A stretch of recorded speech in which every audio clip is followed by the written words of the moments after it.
Kemana dia? Itu namanya teks deskripsi. Kemudian selanjutnya, tujuan dari teks deskripsi. Tujuannya apa? Agar pembaca mengetahui ciri-ciri suatu objek agar bisa membayangkan bentuk dan suasana objek yang dijelaskan.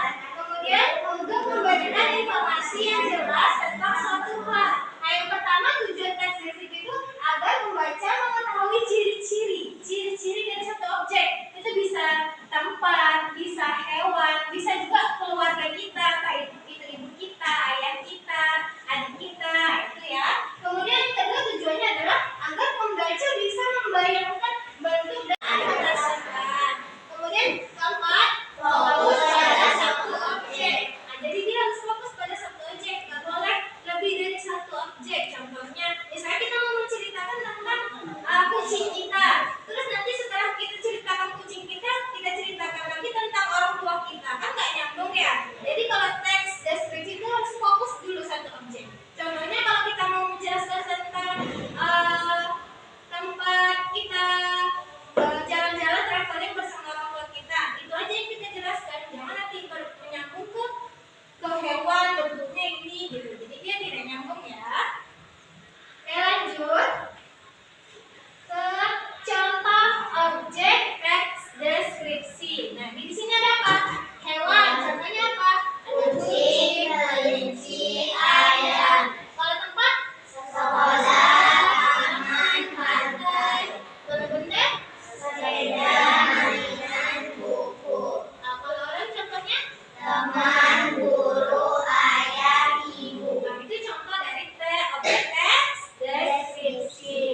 Ini ada Bunda punya contoh kalimat yang menggambarkan tentang teks deskripsi. Ini kira-kira teks deskripsinya tentang apa ya? Tentang hewan, yaitu hewannya kucing. Nah, di sini dibuatnya sama dia, kucingku yang lucu judulnya. Ceritakan, aku punya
gambarnya apa ya kira-kira gitu.